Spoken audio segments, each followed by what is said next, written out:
Good morning, all. Good morning, ma'am. Good morning, ma'am. നമ്മള് Good morning. Organisational behaviour ആണ് നമ്മൾ എടുത്തുകൊണ്ടിരിക്കുന്നത്.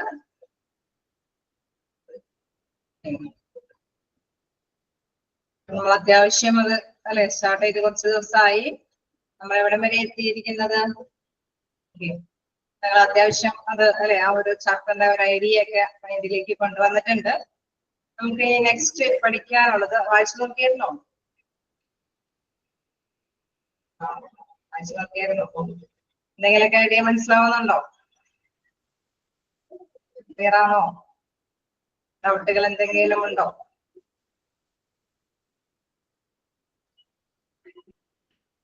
അപ്പൊ നമുക്ക് കണ്ടിന്യൂ ചെയ്യാം. നമുക്ക് നെക്സ്റ്റ് എടുക്കാനുള്ളത് നമ്മുടെ ഇവിടെ ഒരു മോഡൽ കാണിച്ചിട്ടുണ്ട്. ഓർഗനൈസേഷണൽ ബിഹേവിയറെ കുറിച്ചിട്ട് ഒരു മോഡൽ കാണിച്ചിട്ടുണ്ട്. നിങ്ങൾ അതൊന്ന് ഒരു 2 മിനിറ്റ് ഒന്ന് ഇരുത്തി ഒന്ന് വായിച്ചു നോക്കാം. എന്നാലും എനിക്കൊന്ന് നിങ്ങൾക്ക് പറഞ്ഞു തരാൻ പറ്റും. അതൊരു ഫോർമാറ്റ് ആണ്. ജസ്റ്റ് ഒന്ന് അതിന്റെ ആ ഒരു രീതി ഒന്ന് മനസ്സിലാക്കുക. അതായത് അതിന്റെ ബേസിക് അടിസ്ഥാനപരമായിട്ടുള്ള മോഡലുകളാണ് ഏറ്റവും മുകളിൽ കൊടുത്തിരിക്കുന്നത്. Autocratic, then custodial, supportive, collegial and system. അങ്ങനെ വ്യത്യസ്ത തരത്തിലുള്ള മോഡലുകളാണ് ഇതിൽ കൊടുത്തിരിക്കുന്നത്. അപ്പൊ അത് ഏത് ജസ്റ്റ് ഒന്ന് വായിച്ചു നോക്കാം. അതെന്താ ഉദ്ദേശിക്കുന്നത്, അല്ലെങ്കിൽ ആ പിക്ചർ നിങ്ങളുടെ മൈൻഡിലേക്ക് വന്നില്ലെങ്കിൽ ഞാൻ പറയുന്നത് മനസ്സിലാക്കാനായിട്ട് സാധിക്കും. ജസ്റ്റ് ഒന്ന് വായിച്ചു നോക്കാം.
വെച്ച് നോക്കിയോ?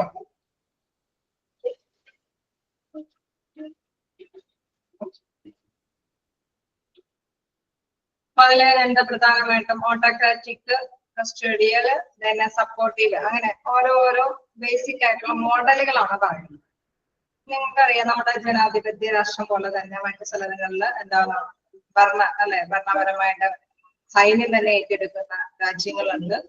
അതേമാതിരി തന്നെ എന്താണ് ഒരു ഏകാധിപത്യം എന്നുള്ള രീതിയിൽ നയിച്ചുകൊണ്ടിരിക്കുന്ന രാജ്യങ്ങളുണ്ട്. എന്ന് പറഞ്ഞാൽ ഓർഗനൈസേഷനിലും അങ്ങനെയുണ്ട്. ചില ഓർഗനൈസേഷന് എന്താണ് അവിടെ എംപ്ലോയീസിനെയും കൂടി പ്രാധാന്യം കൽപ്പിച്ചുകൊണ്ടായിരിക്കും. ചിലവരെന്താണ് ആ ഒരു മാനേജ്മെന്റിന്റെ അണ്ടർ കൺട്രോൾ അത് ആ ഒരു ഓട്ടോക്രാറ്റിക് എന്നുള്ള ആ ഒരു രീതിയിൽ തന്നെ പവറോട് കൂടിയിട്ട് പോകുന്നവരായിരിക്കും. ചിലര് എംപ്ലോയീസിനെയും കൂടി മിങ്കിൾ ചെയ്യാൻ ആഗ്രഹിക്കുന്നവരായിരിക്കും. ചിലത് എന്താണ് ഏതെങ്കിലും നേതൃത്വ നിരയിനെ ക്യാച്ച് ചെയ്തിട്ട് അത് കണ്ടിന്യൂ ചെയ്യാൻ ആഗ്രഹിക്കുന്ന സംഘടനകളായിരിക്കും. അപ്പൊ വ്യത്യസ്ത തരത്തിലുള്ള ഓർഗനൈസേഷനുകളുണ്ട്. ഓക്കെ, നമുക്ക് ഐഡിയ ഏകദേശം വരുന്നുണ്ടെന്ന് തോന്നണോ? ഓക്കെ അല്ലേ? അപ്പൊ ഓട്ടോക്രാറ്റിക് അല്ലെങ്കിൽ കസ്റ്റോഡിയൽ, സപ്പോർട്ടീവ്, കൊളീജിയൽ സിസ്റ്റം എന്നൊക്കെ ഉള്ളത് ഓരോ രീതികളാണ്. ബേസിക് മോഡലാണ് അല്ലെ, ബേസിക് ഓഫ് മോഡലാണ്. അപ്പൊ നമുക്കറിയാം ഈ അല്ലെ ഓട്ടോക്രാറ്റ് എന്ന് പറയുമ്പോൾ നമുക്കറിയാം സ്വേച്ഛാധിപത്യം എന്നുള്ള രീതിയിലാണ് അവിടെ ആ ഓർഗനൈസേഷൻ വരുന്നത്. അപ്പൊ അതിന്റെ ഒരു രീതി അനുസരിച്ചിട്ട് അവിടെ ഒരു കേന്ദ്രീകൃതമായിട്ടുള്ള ശക്തിയുണ്ട് അല്ലെ, പവർ ആണ് അവിടെ സാധാരണയായിട്ട് ആ ഒരു കഴിവ്, ആ ഒരു ശക്തി ഉപയോഗിച്ചിട്ടായിരിക്കും താഴേക്കിടയിലുള്ള ജീവനക്കാരുടെ ഇടയിൽ കാര്യങ്ങളൊക്കെ അവതരിപ്പിക്കുന്നത്. നമുക്കറിയാം ഒരു കമാൻഡിങ് പവർ ആയിരിക്കും അല്ലെ. അപ്പൊ ആ അതോറിറ്റിയുടെ കമാൻഡിങ് പവർ അനുസരിച്ചിട്ട് തന്നെ എന്താണ് അവിടെയുള്ള എംപ്ലോയീസ് അനുസരിക്കേണ്ടതായിട്ട് വരും. ഓക്കെ, ക്ലിയർ ആവുന്നുണ്ടോ? ഓക്കെയാണോ? അപ്പൊ ബേസിക് ഓഫ് മോഡലില് നോക്കാം, എന്താണ് പവർ ഉണ്ട്, പിന്നെ അവിടെ മാനേജറിയൽ ഓറിയന്റേഷൻ എന്ന് പറയുന്നത് അവിടെ അതോറിറ്റി ഉണ്ട് അല്ലെ. അതോറിറ്റിയുടെ കീഴിലാണ് എംപ്ലോയീസ് വർക്ക് ചെയ്യുന്നത്. അവിടെ ഒബീഡിയൻസ്, അവരെപ്പോഴും അനുസരണയുള്ളവരായിട്ട് മാറേണ്ടതാണ്. എന്ന് വെച്ചാൽ കമാൻഡർ പറയുന്നത് അനുസരിക്കേണ്ടതായിട്ട്. നെക്സ്റ്റ് നോക്കാം, ഞാൻ എല്ലാം കൂടി ഒന്നിച്ച് പിടിക്കുന്നില്ല. നെക്സ്റ്റിലേക്ക് നോക്കുകയാണെങ്കിൽ കസ്റ്റോഡിയനിൽ എന്താണ് പ്രധാനമായിട്ടും എക്കണോമിക്കൽ ആയിട്ടുള്ള റിസോഴ്സസ്, അതായത് അവിടെ സാമ്പത്തിക സ്രോതസ് അല്ലെ, സാമ്പത്തികം വെച്ചുകൊണ്ടാണ് ആ ഒരു സംഘടന, ആ ഒരു ഓർഗനൈസേഷൻ ഫോം ചെയ്യുന്നത്. അവിടെ പ്രധാനമായിട്ടും മണിയാണ് കൺസിഡർ ചെയ്യുന്നത്. അപ്പൊ മണി ഇറക്കുകയാണെങ്കിൽ നമുക്കറിയാം എന്താണ് അവിടെ ഒരു അല്ലെ സെക്യൂരിറ്റി വേണം അല്ലെ, നമുക്കൊരു സുരക്ഷിതത്വം വേണം, അതിനനുസരിച്ചിട്ടുള്ള ബെനഫിറ്റ് വേണം. ഒരു നമ്മളിപ്പോ ഒരു ബിസിനസ് ഫാം ഒക്കെ ആണെങ്കിൽ അവിടെ മണി ഇറക്കുകയാണ്, ആ മണിയുടെ ലക്ഷ്യം എന്താണ്, അവിടെ റിട്ടേൺ തിരിച്ചു കിട്ടുന്നു അല്ലെ. അപ്പൊ ആ ഒരു മണിക്ക് ആവശ്യമായ സെക്യൂരിറ്റി വേണം, ബെനഫിറ്റ് വേണം. അപ്പൊ അത്തരത്തിലുള്ള ഒരു ബിസിനസ് രീതിയിലാണ് കസ്റ്റോഡിയനിൽ വരുന്നത്. ഓക്കെ, അപ്പൊ നമുക്ക് പലതരം വ്യത്യസ്ത തരത്തിലുള്ള ബിസിനസ് ഫോമുകളുണ്ട് അല്ലെ. ചിലത് നമുക്കറിയാം മാനേജ്മെന്റിന്റെ അണ്ടറിൽ തൊഴിലാളികളെ കൊണ്ട് പണിയെടുപ്പിക്കുന്നത്. മറ്റു ചിലത് ചിലപ്പോ ആണെങ്കിൽ എന്താണ് നമ്മുടെ നല്ല മെഷീനൊക്കെ നന്നായിട്ട് പൈസ മുടക്കി മെഷീനൊക്കെ ഇംപ്ലിമെന്റ് ചെയ്തിട്ട് അതിൽ നിന്ന് റിട്ടേൺ അല്ലെ, ആ മെഷീനൊരു പ്രൊട്ടക്ഷൻ വേണം, ആ മെഷീന് ഒരു സെക്യൂരിറ്റി വേണം, അതിൽ നിന്ന് റിട്ടേൺ കിട്ടും, ആ ഒരു എയിമോട് കൂടി ഇതാണ്. നെക്സ്റ്റ് നോക്കാം സപ്പോർട്ടീവ്. ക്ലിയർ ആവുന്നുണ്ടോ? ഒന്ന് രണ്ടെണ്ണം നോക്കിയായോ? നമുക്ക് നോക്കാം സപ്പോർട്ടീവിൽ എന്താണ് പ്രധാനമായിട്ടും വരുന്നത്. സപ്പോർട്ടീവിൽ ഒരു പിന്തുണ അല്ലെ. സപ്പോർട്ടീവ് എന്ന് പറയുമ്പോൾ തന്നെ നമുക്കറിയാം ഒരു പിന്തുണ അല്ലെ. അവിടെ നമുക്കൊരു നേതൃത്വ നിലയിൽ ഒരു പിന്തുണയുണ്ട്, ലീഡർഷിപ്പ് ഉണ്ട്, അതായത് ഒരു സപ്പോർട്ട് ഉണ്ട്. നമുക്കറിയാം ജോബ് ആൻഡ് പെർഫോമൻസ്, അതിന്റെ അനുസരിച്ചിട്ട് ആ നേതൃത്വത്തിന്റെ അടിസ്ഥാനത്തിലാണ് എന്താണ് അവിടെയുള്ള ജോലികളെല്ലാം പ്രകടനം കാഴ്ചവെക്കുന്നത്. ആ നേതൃത്വ നിലയിലുള്ള മാനേജ്മെന്റിന്റെയോ അല്ലെങ്കിൽ ലീഡർഷിപ്പ് ആയിട്ടുള്ള വ്യക്തിയുടെയോ പ്രേരണ പ്രകാരം അല്ലെങ്കിൽ അദ്ദേഹം പറയുന്നത് അനുസരിച്ചിട്ടാണ് അവിടെയുള്ള ജോലിക്ക് ഒരു പെർഫോമൻസ് ഉണ്ടാകും, പ്രകടനം കാഴ്ചവെക്കാനായിട്ട് സാധിക്കുന്നത്. അതായത് അത് ലീഡർഷിപ്പ് എന്ന് പറയുമ്പോൾ അദ്ദേഹം എന്താ പറയുക ഭയങ്കര കർക്കശമായിട്ട് നടപ്പാക്കുകയല്ല ചെയ്യുന്നത്. അദ്ദേഹം തന്നെ മുന്നിട്ട് നിന്ന് അല്ലെ അവിടെയുള്ള തൊഴിലാളികളെ കൊണ്ട് ചെയ്യിപ്പിക്കാനായിട്ട് തൽപരരാകുകയാണ് അവിടെ ചെയ്യുന്നത്. ഇനി നെക്സ്റ്റ് നോക്കുക കൊളീജിയൽ അല്ലെ. കൊളീജിയൽ എന്ന് പറയുന്നത് എന്താ, പാർട്ണർഷിപ്പ്, അതായത് ഒന്നിച്ച് നിന്നുകൊണ്ട് ഒരു ബിസിനസ് സംഘടനയൊക്കെ രൂപീകരിക്കുന്നു അല്ലെ. അവിടെ ഒരു ടീം വർക്ക് ആയിട്ടാണ് ഒരു പ്രവർത്തനം വരുന്നത്. നമുക്ക് അറിയാം എന്താണ് അവിടെ ഓരോരുത്തർക്കും എന്താണ് റെസ്പോൺസിബിലിറ്റി ഉണ്ട് അല്ലെ, ഓരോരുത്തർക്കും ഉത്തരവാദിത്തമുണ്ട് ആ ഒരു ബിസിനസ് നന്നായിട്ട് റൺ ചെയ്ത് പോകാനായിട്ട്. ഓക്കെ, അപ്പൊ നമ്മൾ മൂന്നാല് നമ്പർ കണ്ടു, autocratic, custodial, supportive, collegial. Collegial കഴിഞ്ഞ് കഴിയുമ്പോൾ സിസ്റ്റം ആണ്. സിസ്റ്റം എന്ന് പറയുമ്പോൾ trust, community, understanding, caring, compassion, അങ്ങനെയൊക്കെയാണ് അതിൽ പ്രധാനമായിട്ട് ഉദ്ദേശിക്കുന്നത്. ഇതിന്റെ ഇനി നിങ്ങൾക്ക് ഒരു എക്സാമ്പിൾ കൂടി ഏറ്റവും അടിയിൽ ഒരു എക്സാമ്പിൾസ് കൊടുത്തിട്ടുണ്ട്. അത് നമുക്ക് നോക്കിക്കഴിയുമ്പോൾ നിങ്ങൾക്ക് ഇച്ചിരി കൂടി സിസ്റ്റത്തിന്റെ ഒരു മീനിങ് എന്താണെന്ന് മനസ്സിലാവും. ഓട്ടോക്രാറ്റിക് എന്ന് പറയുമ്പോൾ ഫസ്റ്റ് എക്സാമ്പിൾ പറയുന്നത് ഡിഫൻസ് ടീമാണ്, പ്രതിരോധ കാര്യങ്ങളൊക്കെ അല്ലെ. നമുക്കറിയാം സൈന്യത്തിൻ്റെതായ നിലപാടൊക്കെ കമാൻഡർ പറയുന്നതനുസരിച്ചിട്ട് അത് നടപ്പാക്കാനായിട്ട് അവിടെയുള്ള എന്താണ് സേനാംഗങ്ങൾ സന്നദ്ധരാകണം അല്ലെ. അതാണ് ആ ഡിഫൻസ് ടീമൊക്കെ ഈ ഒരു രീതിയിലായിരിക്കും ഫോം ചെയ്യുന്നത്. എന്താണ് കസ്റ്റഡിയല് നമ്മൾ എന്താ പറയുന്നത്, ഗാർമെന്റ്സ് ഫാക്ടറിയിൽ നമ്മൾ കണ്ട് അല്ലെ, ജസ്റ്റ് ഒരു എക്സാമ്പിൾ കണ്ട് ചില മെഷീൻസ് ഒക്കെ ഇംപ്ലിമെന്റ് ചെയ്ത് കഴിയുമ്പോൾ അവിടെയുള്ള വർക്കേഴ്സിന്റെ സാറ്റിസ്ഫാക്ഷനും കാര്യങ്ങളൊക്കെ ശ്രദ്ധിക്കണം എന്നൊക്കെയുള്ള കാര്യം, അതിന്റെ അറ്റ്മോസ്ഫിയർ ഒക്കെ ശ്രദ്ധിക്കണം എന്ന് പറഞ്ഞു. നമ്മളിപ്പോ ചില മെഷീൻസ് ഒക്കെ സ്ഥാപിക്കുകയാണെങ്കിൽ അതിനെ അല്ലെ നന്നായിട്ട് തന്നെ റൺ ചെയ്യാൻ പറ്റുന്ന ചില നമുക്കറിയില്ലേ ചില ഇതുകളൊക്കെ പെർമിഷൻ മീറ്റിംഗ് അല്ലെ എസ്റ്റാബ്ലിഷ് ചെയ്യുന്നുണ്ട്. നമ്മൾ പൈസ മുടക്കാൻ തയ്യാറായാൽ മാത്രമല്ല ചിലപ്പോൾ അത് സ്ഥാപിക്കപ്പെടുമെങ്കിൽ ചിലപ്പോൾ അവിടുത്തെ പ്രാദേശിക തലത്തിലൊക്കെ സംരക്ഷണം അല്ലെ അവരുടെ ഉറപ്പ് വേണം. അത് മാത്രമല്ല അങ്ങനെ അത് സ്ഥാപിച്ചു കഴിഞ്ഞ് കഴിഞ്ഞാൽ നമുക്ക് റിട്ടേൺ കിട്ടണം അല്ലെ. ആ ബിസിനസ് ഫേം റൺ ചെയ്ത് പോകുമ്പോൾ തീർച്ചയായിട്ടും റിട്ടേൺ കിട്ടണം. അപ്പൊ അത്തരത്തില് പൈസ മുടക്കി അല്ലെ ഫണ്ട് ഇറക്കി ചെയ്യുന്നതാണ് കസ്റ്റോഡിയൻ ഇതിൽ വരുന്നത്. സപ്പോർട്ടീവിൽ വരുമ്പോൾ സോഫ്റ്റ്വെയർ ഫേമുകളാണ്. അതായത് നമുക്കറിയാം ഏതെങ്കിലും ഒരു ലീഡർഷിപ്പ് അല്ലെ ഒരു സോഫ്റ്റ്വെയർ ഫേമുകളൊക്കെ ആകുമ്പോൾ നമുക്ക് കമ്പ്യൂട്ടറിന്റെ ഒക്കെ നിലപാട് ചെയ്യുമ്പോൾ അവിടെ നേതൃത്വ നിലയിലുള്ളവര് വ്യക്തികൾ കാണിച്ചു തരും എങ്ങനെയാണ് പ്രവർത്തിക്കേണ്ടതെന്ന്. അതനുസരിച്ചിട്ട് തന്നെ അവരെ കൊണ്ട് ചെയ്യിപ്പിക്കാനുള്ള കുറെ ട്രെയിനിങ്ങും കാര്യങ്ങളൊക്കെ കൊടുത്തിട്ട് റൺ ചെയ്യുന്ന ബിസിനസ്സുകളാണ്.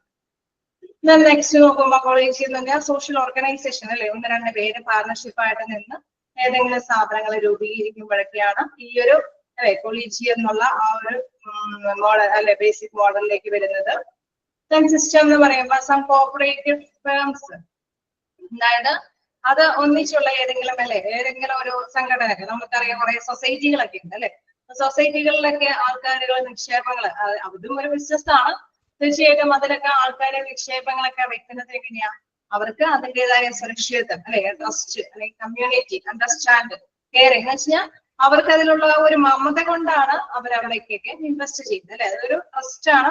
അതായത് ഓരോ സൊസൈറ്റിക്ക് ആകുമ്പോൾ അത് ഒന്നിച്ചുള്ളൊരു സംഘടനയാണ്.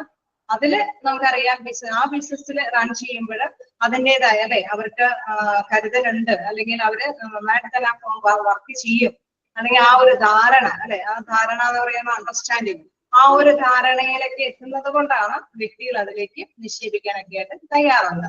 അപ്പൊ വ്യത്യസ്ത തരത്തില് നമ്മൾ ബിസിനസ്സുകൾ നടത്തുന്നുണ്ട്. ജസ്റ്റ് ഇത് മനസ്സിലാക്കിയാൽ മതി. വ്യത്യസ്ത തരത്തില് ഓർഗനൈസേഷനുകൾ ഫോം ചെയ്യുന്നുണ്ട്. അതായത് ഓർഗനൈസേഷനുകൾ ഫോം ചെയ്യുന്നത് ഓരോന്നിന്റെയും ഓരോന്റേതായ ഒരു ലക്ഷ്യത്തോടു കൂടിയിട്ടായിരിക്കും. തീർച്ചയായിട്ടും പ്രോഫിറ്റബിൾ ആക്കണം എന്നുള്ള ലക്ഷ്യത്തോടു കൂടിയായിരിക്കും ഏതോ ഒരു സ്ഥാപനം ഏതോ ഒരു ഓർഗനൈസേഷനും ഫോം ചെയ്യുന്നത്. നിങ്ങൾക്ക് നമ്മുടെ നമ്മുടെ നാട്ടിൽ തന്നെ നമുക്കറിയാവുന്നതാണ്. പല പല ഓർഗനൈസേഷനുകളുണ്ട്, ബിസിനസ് ഫേമുകളുണ്ട്, അതിൽ സൊസൈറ്റികളുണ്ട്, ഹോസ്പിറ്റലുകളുണ്ട്, അതേമാത്രം IT കമ്പനികളുണ്ട്, ഈ പറഞ്ഞ മാത്രം പ്രതിരോധ മന്ത്രാലയം പോലെയുള്ള സംഭവങ്ങളുണ്ട്, സംഘടനകളുണ്ട്. പക്ഷെ അതിലെല്ലാം എന്താണ് വ്യത്യസ്ത നിലപാടുകളാണ് അല്ലെ. ചിലതിന് കമാൻഡ് ആൻഡ് പവർ ആണെങ്കിൽ ചിലതിന് നേതൃത്വം നിന്നുകൊണ്ട് അവരെ കൊണ്ട് ചെയ്യിപ്പിക്കുന്നതിനായിരിക്കും. ചിലത് എന്താണ് ആ ബിസിനസ് ഫേം റൺ ചെയ്യുന്നത് ചില ധാരണകളുടെ പുറത്തായിരിക്കും അല്ലെ എല്ലാവരും ആ ബിസിനസ് ഫേം അംഗീകരിക്കുന്നത്. അതൊക്കെയാണ് നമ്മുടെ ഈ ഒരു സിസ്റ്റം എന്നുള്ള രീതിയിലുള്ള ഓർഗനൈസേഷനിലേക്ക് മനസ്സിലാവും. ഓക്കെ, ജസ്റ്റ് ഒന്ന് മനസ്സിലാക്കാം. ബാക്കി ഫോമുകളുണ്ട്. ഇത്രയും ഒരു ഐഡിയ നിങ്ങളുടെ മൈൻഡിലേക്ക് കൊണ്ടുവന്നതിന് ശേഷം അടുത്ത ഭാഗം നമുക്ക് ഫില്ലപ്പ് ചെയ്യാം. ഓക്കെ, ഒന്ന് ജസ്റ്റ് വായിച്ചു നോക്കാം. ഞാൻ 1, 2, 3 ലാസ്റ്റ് പോയിന്റ്സും ജസ്റ്റ് നിങ്ങൾക്ക് മുമ്പിൽ പറഞ്ഞിട്ടുണ്ട്. അത്രയൊന്ന് വായിച്ചു നോക്കിയതിന് ശേഷം ബാക്കി നമുക്ക് ക്ലിയർ. ഓക്കെ,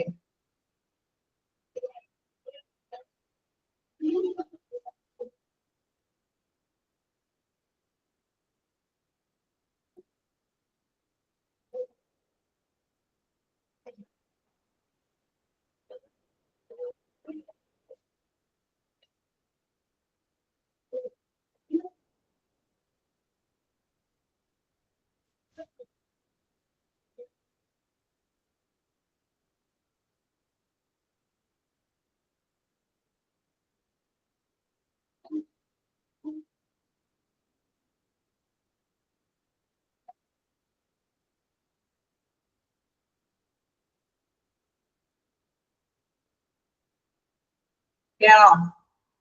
ബാക്കി പോയിന്റ്സും കൂടി പറഞ്ഞോട്ടെ.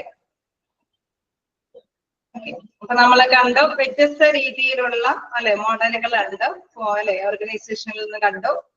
അപ്പൊ അതിന്റെ മാനേജീരിയൽ ആയിട്ടുള്ള ഒരു ഘടനയും മനസ്സിലാക്കി. അതോടൊപ്പം തന്നെ അവിടെയുള്ള എംപ്ലോയീസുകൾ എങ്ങനെയായിരിക്കണം എന്നുള്ള ജസ്റ്റ് കാര്യങ്ങളും പറഞ്ഞു. അപ്പൊ നമ്മൾ എംപ്ലോയീസിന്റെ മാനേജീരിയലിന്റെ കാര്യം പറഞ്ഞപ്പോ നമ്മൾ കണ്ടു എന്തെല്ലാം ഓട്ടോക്രാറ്റിക്കില് അതോറിറ്റി ആണെങ്കിൽ, സെക്കൻഡ് വണ്ണില് മണിയാണ്, ദെൻ തേർഡ് വണ്ണില് സപ്പോർട്ടാണ്, ദെൻ ഫോർത്ത് വണ്ണില് ടീം വർക്ക് ആണ്. ദെൻ അവിടെ എന്താണ് സിസ്റ്റത്തിൽ വരുമ്പോൾ കെയറിങ്, കമ്പാഷൻ എന്ന് വെച്ച് കഴിഞ്ഞാൽ കമ്പാഷൻ എന്ന് വെച്ചാൽ അനുകമ്പ അല്ലെ. ഒരു ഇതുണ്ടാവോ, ഓരോ കൂറ് എന്നൊക്കെ പറയില്ലേ.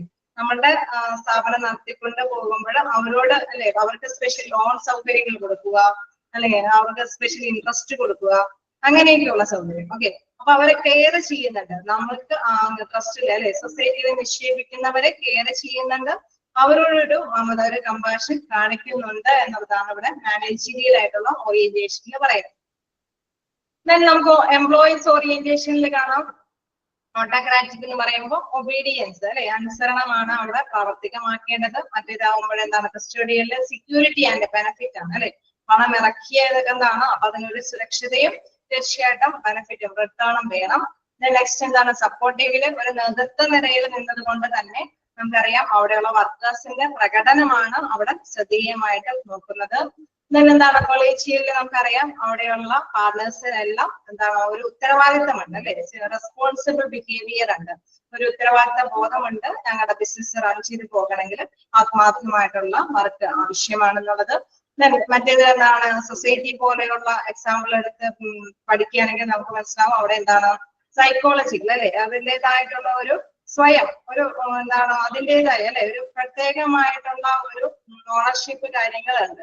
അപ്പൊ അത് അങ്ങനെ തന്നെയായിരിക്കും. നമുക്കറിയാം ഒരു മെമ്പർഷിപ്പ് ഉണ്ടെങ്കിൽ ചില ആനുകൂല്യങ്ങൾ തരും അല്ലെ, അവിടെ മെമ്പർഷിപ്പിനൊക്കെ ഇടയ്ക്കിടയ്ക്ക് ഇടക്കാല എന്തെങ്കിലും ഫണ്ടൊക്കെ വിഭജിച്ച് കൊടുക്കുകയും കിട്ടില്ലേ. ഓക്കെ, ചിലർക്കൊക്കെ എന്താണ് ചില പ്രോഫിറ്റ് വിഭജിച്ച് എന്തെങ്കിലുമൊക്കെ രീതിയിലൊക്കെ സ്പോൺസറൊക്കെ കൊടുക്കും. അപ്പൊ ആ രീതിയിലാണ് അവിടെയുള്ള എംപ്ലോയീസിന് അതിൻ്റെതായ ഒരു സപ്പോർട്ടൊക്കെ കൊടുക്കുന്നത്. നെക്സ്റ്റ് നോക്കുക, എംപ്ലോയി സൈക്കോളജിക്കൽ എല്ലാവരും ഷെയർ ചെയ്യുക പേജ് നമ്പറൊക്കെ. എന്താണ് എംപ്ലോയി സൈക്കോളജിക്കൽ റിസൾട്ടില് എന്താണ് പറയുന്നത്, ഡിപ്പെൻഡ്സ് ഓൺ ബോസ്. ഓക്കെ, നമ്മൾ സൈക്കോളജിക്കൽ എടുക്കുക അല്ലെ, മനഃശാസ്ത്രമായിട്ട് നമ്മൾ നോക്കുകയാണെങ്കിൽ ഇവിടെ എന്താണ് അവിടെയുള്ള വർക്കേഴ്സ് എപ്പോഴും ആരുടെ കമാൻഡ് ആൻഡ് ഓർഡർ ആണ് ശ്രദ്ധേയമായി നോക്കിയിരിക്കുന്നത്, ആയിരിക്കും ആരുടെ കമാൻഡിങ് പവർ ആണ് അവിടെ പറയുന്നത്, depends on boss. Okay, employees okay, employee ആരുടെ, എംപ്ലോയറുടെ, അതായത് അവരുടെ തൊഴിലുടമ എന്ന് ഉദ്ദേശിക്കുന്ന നമ്മൾ കണ്ടു ഡിഫൻസ്. ഓക്കെ, ബോസിന്റെ ഡിഫൻസ് ടീം വെക്കുമ്പോൾ കമാൻഡർ ആൻഡ് ഓർഡർ ആരാണ് പറയുന്നത് അതനുസരിക്കാനായിട്ട് അവിടെയുള്ള ടീം അംഗങ്ങൾ സജ്ജമാണ് അല്ലെ. അപ്പൊ ആ ഒരു കാര്യമാണ് അവിടെ വരുന്നത്. ഇത് ഓട്ടോക്രാറ്റിക്കില് സൈക്കോളജിക്കൽ ആയിട്ടുള്ള റിസൾട്ട് എന്ന് പറയുന്നത് ബോസ് എന്ത് പറയുന്നു അതിനെ ഡിപ്പെൻഡ് ചെയ്തിരിക്കും. അപ്പൊ നമുക്കറിയാം ഇപ്പൊ യുദ്ധത്തിന്റെ കാലഘട്ടമൊക്കെ അല്ലെ, അപ്പൊ അവർക്ക് മാനസികമായിട്ട് ഇച്ചിരി വെല്ലുവിളി നിറഞ്ഞ സമയം, ബോസ് എന്ത് പറയുന്നു അതനുസരിക്കാനായിട്ട് ബാധ്യതയുള്ളത് കൊണ്ട് തന്നെ ഇപ്പോഴത്തെ സൈക്കോളജിക്കൽ ആയിട്ടുള്ളത് വരുമ്പോൾ ഭയങ്കര സ്ട്രഗിൾ ആണ് അല്ലെ. അതേസമയം വലിയ പ്രശ്നമില്ലാത്ത ടൈമുകളും ഉണ്ട് ഇല്ലേ ഡിഫൻസ് ടീമിനെ സംബന്ധിച്ച് ഇപ്പോ. ഓക്കെ, അപ്പൊ അതാണ് ഇവിടെ വരുന്നത്. അവിടെ സ്ട്രഗിൾ ഇല്ലാത്ത ടൈമും ഉണ്ട്, എന്നാൽ സ്ട്രഗിൾ ഉള്ള ടൈമും ഉണ്ട്. അത് ആരെ ഡിപ്പെൻഡ് ചെയ്തിരിക്കും, ബോസിനെ ഡിപ്പെൻഡ് ചെയ്തിരിക്കും.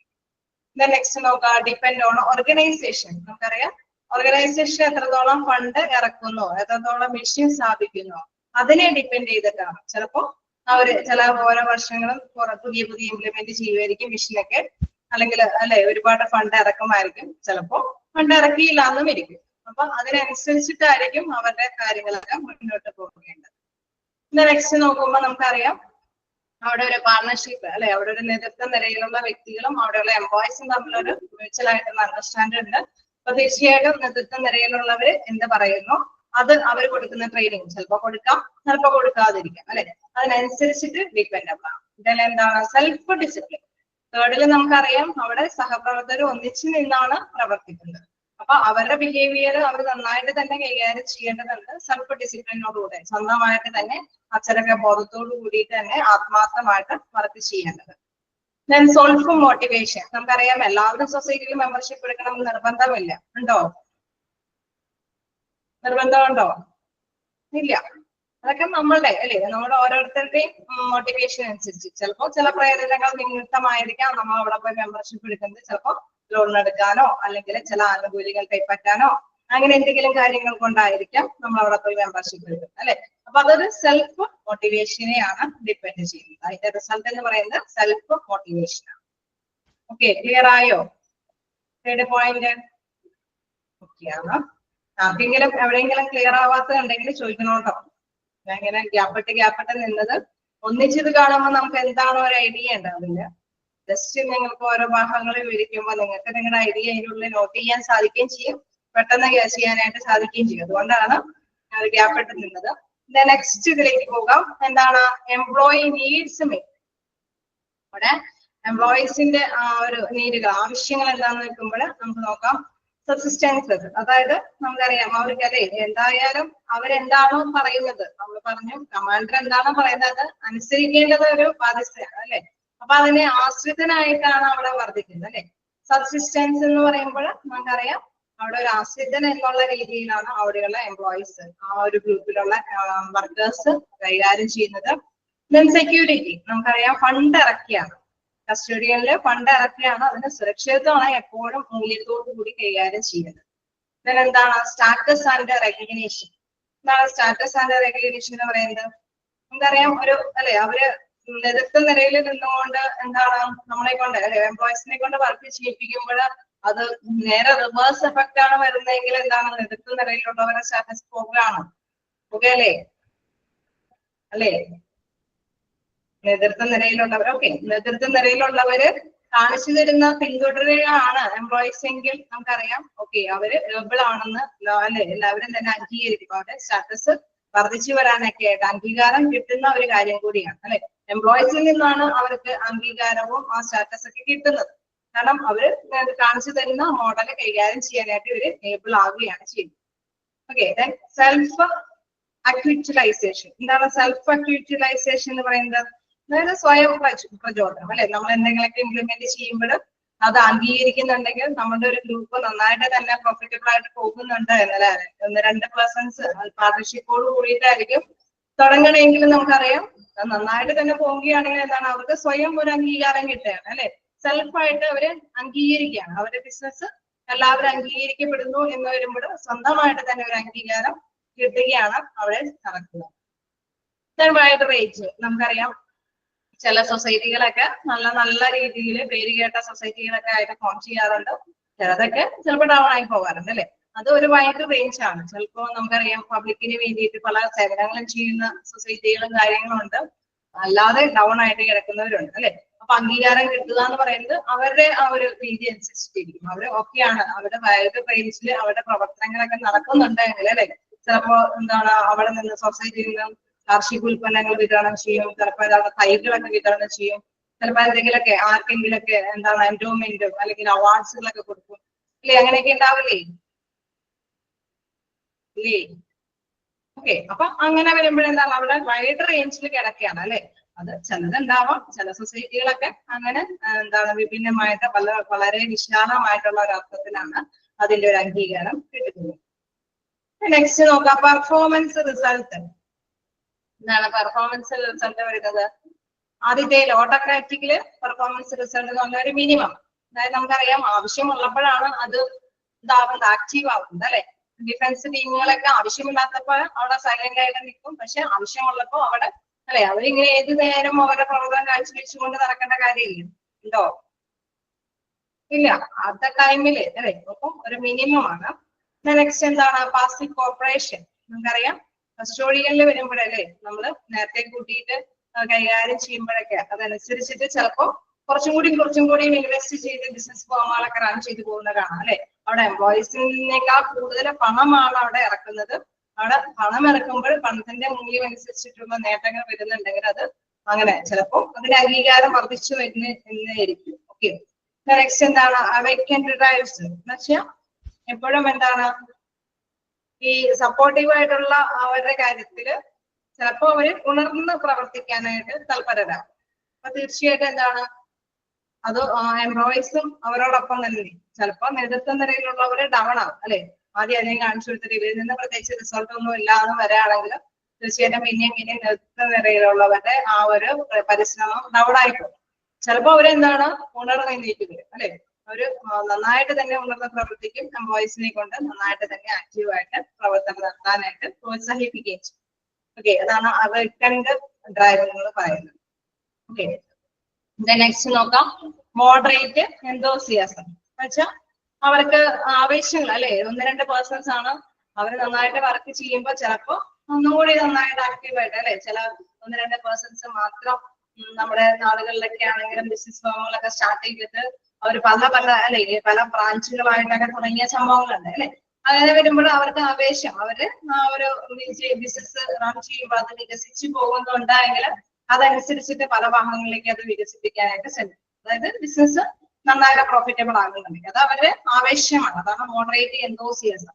ആ പാർട്ണർഷിപ്പ് നടത്തിയിട്ട് അവര് നല്ല സ്ഥിരോത്സാഹീയമായിട്ട് പ്രവർത്തിച്ചിട്ട് അവരുടെ അല്ലെ അവരുടെ ഡിസിപ്ലിൻ ഒക്കെ അവര് തന്നെ മെയിൻറ്റെയിൻ ചെയ്തൊക്കെ കൊണ്ടുപോയിട്ട് നല്ല ലക്ഷ്യം സാക്ഷാത്കരിക്കാൻ പറ്റുന്നുണ്ടെങ്കിൽ അവര് എന്താണ് മോഡറേറ്റ് എന്തോസിയാസം എന്ന് പറയുമ്പോൾ മിതമായ ആവേശത്തിൽ കൂടിയിട്ട് ചിലപ്പോഴൊക്കെ എവിടേക്കിലൊക്കെ ബ്രാഞ്ചുകൾ മിതമായ തന്നെയാണ് മിതമായ ഉത്സാഹം മിതമായ ആവേശം ഓക്കെ. അപ്പൊ അവർ ആ ഒരു ആവേശത്തോട് കൂടിയിട്ട് എല്ലായിടത്തൊക്കെ ബ്രാഞ്ച് തുടങ്ങേണ്ടി ചെയ്യും അല്ലേ. നമുക്കറിയാലോ പല പല ഗ്രൂപ്പുകളൊക്കെ അവിടെയുണ്ട്. ആ ബ്രാഞ്ച് ഇതിന്റെ തന്നെ ഒരു പാർട്ണർഷിപ്പായിട്ട് തുടങ്ങിയതാണ് എന്നൊക്കെ കേൾക്കില്ലേ. അത് എങ്ങനെയാണ് അവര് അവരുടെ അച്ചടക്കത്തോട് കൂടിയിട്ടും അവരുടെ കഠിന പ്രയത്നത്തിന്റെ ഒക്കെ ഫലമായിട്ട് അവരെ ആവേശത്തോട് കൂടിയിട്ട് ഓരോ അല്ലെ ഓരോ സ്ഥലങ്ങളിലേക്കൊക്കെ വ്യാപിപ്പിക്കാനൊക്കെ ശ്രമിക്കും എന്നത്. നമുക്കറിയാം ഇതിന്റെയൊക്കെ ഒരു പ്രത്യേകത എന്ന് പറയുന്നത് പാഷൻ അല്ലെ ഒരു സിസ്റ്റം അല്ലെങ്കിൽ ഈ ഒരു സൊസൈറ്റി എന്നുള്ള മീനിലേക്ക് നിങ്ങൾ കൊണ്ടുവന്ന പാഷൻ കമ്മിറ്റ്മെന്റ് ഓർഗനൈസേഷൻ ഗോൾസ്. അതായത് അത് ചിലപ്പോ അല്ലെ ചില ഇതെന്ന് പറയുന്ന അതിന്റെ മമത എല്ലാവരുടെയും ഇടയിൽ ആ ഒരു സൊസൈറ്റി നല്ല രീതിയിലാണെങ്കിൽ അത് ഓക്കെ. അപ്പൊ അത് വ്യാപിക്കും ഇതേമാതിരി തന്നെ ബ്രാഞ്ച് ആയിട്ട് തന്നെ പ്രവർത്തിപ്പിക്കാനായിട്ട് സന്നദ്ധരാകും. പിന്നെ എന്താണ് ഓരോരുത്തർക്കും അവിടെയുള്ള മെമ്പേഴ്സിനോടൊക്കെ നല്ലൊരു കൂറുണ്ട് എങ്കിൽ എല്ലാവരും തന്നെ അവിടെ മെമ്പർഷിപ്പ് എടുക്കാനൊക്കെ ആയിട്ട് തയ്യാറാകും. ഓർഗനൈസേഷൻ ഗോൾ എന്ന് വെച്ചാൽ അതിന്റെ ആ ഒരു സ്ഥാപനത്തിന് അതിൻ്റെതായിട്ടുള്ള ലക്ഷ്യങ്ങളുണ്ട്. തീർച്ചയായിട്ടും നമുക്കറിയാം ഏതൊരു സൊസൈറ്റിയും രൂപീകരിക്കുമ്പോൾ അത് നിലനിർത്തണം എന്നുള്ളത് എന്താണ് അല്ലെ. അത് വീണ്ടും വീണ്ടും മറ്റു സ്ഥലങ്ങളിലേക്ക് വ്യാപിപ്പിക്കണമെന്നും അത് നന്നായിട്ട് തന്നെ റൺ ചെയ്ത് എല്ലാവരുടെയും ജനങ്ങളുടെ ഇടയിൽ നല്ലൊരു പേരുണ്ടാക്കണം എന്നുള്ള ഒരു ആഗ്രഹത്തോടു കൂടിയായിരുന്നു. തീർച്ചയായിട്ടും അവിടെയുള്ള മെമ്പേഴ്സിനോട് കൂടെ പുലർത്തുമ്പോൾ മെമ്പേഴ്സിനും എന്താണ് ഒരു സാറ്റിസ്ഫാക്ഷൻ ഉണ്ടാകും. അവർക്ക് മിതമായ നിരക്കിലൊക്കെ ലോൺ കിട്ടും, മറ്റേതെങ്കിലൊക്കെ ആനുകൂല്യങ്ങളൊക്കെ കിട്ടും. അങ്ങനെ വരുമ്പോഴെന്താണ് അത് എല്ലാവരും അംഗീകരിക്കും. തീർച്ചയായിട്ടും മറ്റു ബ്രാഞ്ചുകളൊക്കെ തുടങ്ങാനായിട്ട് അവർക്ക് സാധിക്കുകയും ചെയ്യും. ഓക്കെ. അപ്പൊ അതാണ് അവരുടെ performance result.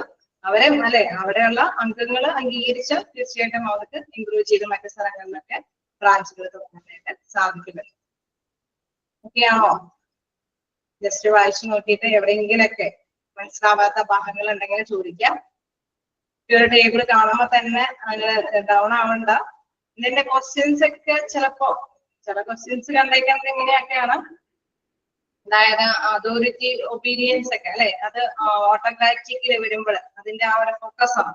Autocratic base model focus ആണ് വിച്ച് ഡിപ്പെൻഡ് അല്ലെങ്കിൽ എന്താണ് വിച്ച് ബേസസ് ഓഫ് മോഡലിന് ഡിപ്പെൻഡ് ആണ് ഓട്ടോക്രാറ്റിക് അല്ലെങ്കിൽ ഒപ്പീനിയൻസ്.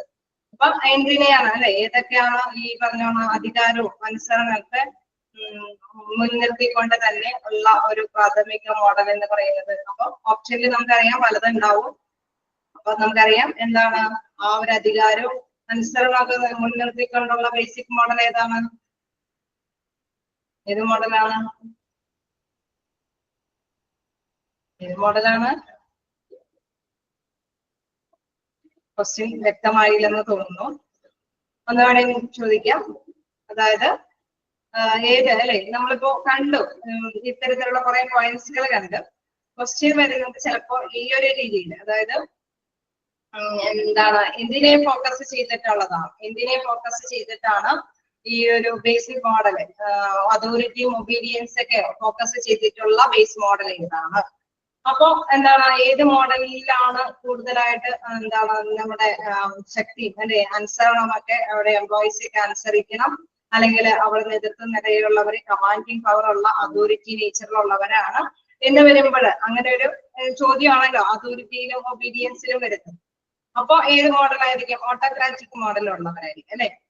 മണി ഡിപ്പെൻഡന്റ്, മണിയാണ് കൂടുതൽ ഫോക്കസ് ചെയ്യുന്നത് അല്ലെ. ഫോക്കസ് ഓൺ മണി ആണെങ്കിൽ നമുക്കറിയാം അത് ഏത് മോഡലാണ്? കസ്റ്റോഡിയൽ മോഡലിലാണ് മണി കൂടുതലായിട്ട് നയിക്കുന്നത്. അത് മാത്രം തന്നെ റെസ്പോൺസിബിൾ ബിഹേവിയർ, അതായത് ഒരുപാട് അല്ലെ അവരുടെ എന്താണ് ഓരോ അവരുടെ ഉത്തരവാദിത്വം എന്ന് പറയുന്നത് എന്താണ് അവരുടെ പെരുമാറ്റത്തിന്റെ പാർട്ണർഷിപ്പിന്റെ പെരുമാറ്റത്തിന്റെ റെസ്പോൺസിബിൾ ബിഹേവിയർ ആണ് അവിടെ ഫോക്കസ് ചെയ്യുന്നത്. അപ്പൊ മോഡൽ വരുമ്പോൾ നമുക്കറിയാം കൊളീജിയൽ.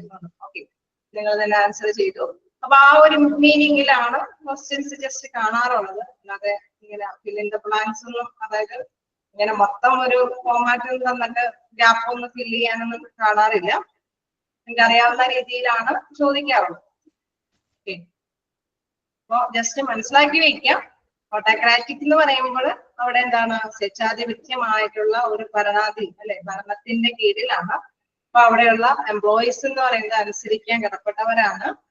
ബോസ് പറയുന്നത് എന്താണോ അതായിരിക്കും അവർക്ക് ഉണ്ടാവുന്നത്. അല്ലാതെ മറ്റൊരു അല്ലെ മറ്റൊരു ഇതില്ല, ആശ്രയ മനോഭാവത്തോടു കൂടിയാണ് അവിടെയുള്ള വർക്കേഴ്സ് കൈകാര്യം ചെയ്യുന്നത്.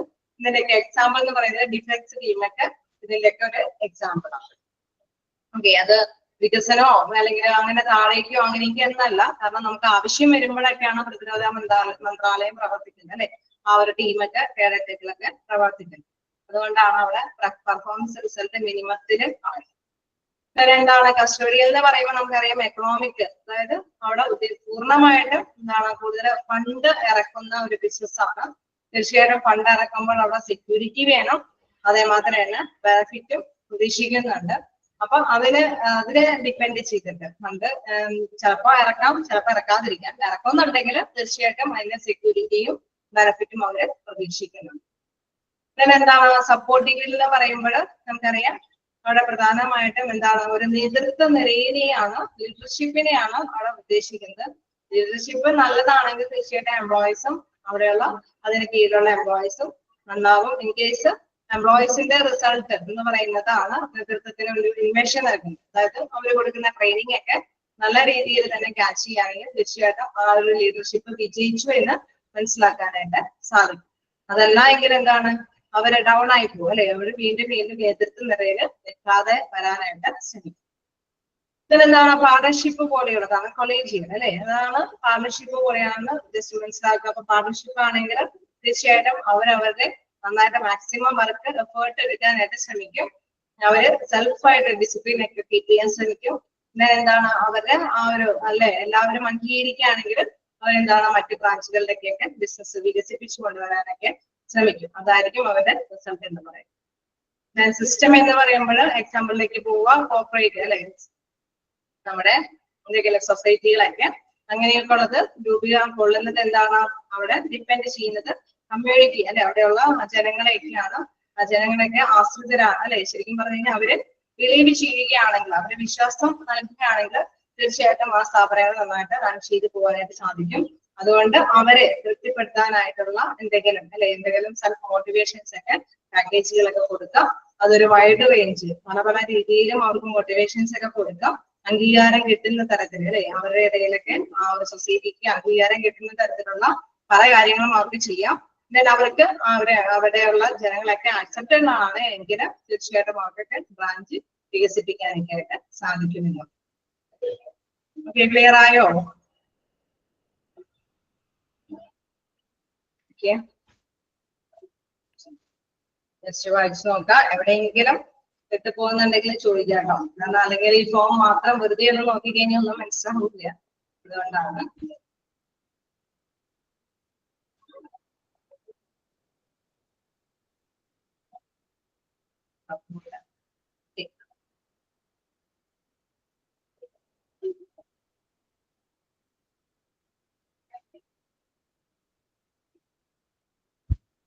നമുക്ക് അടുത്ത ഭാഗത്തേക്ക് പോകാമോ?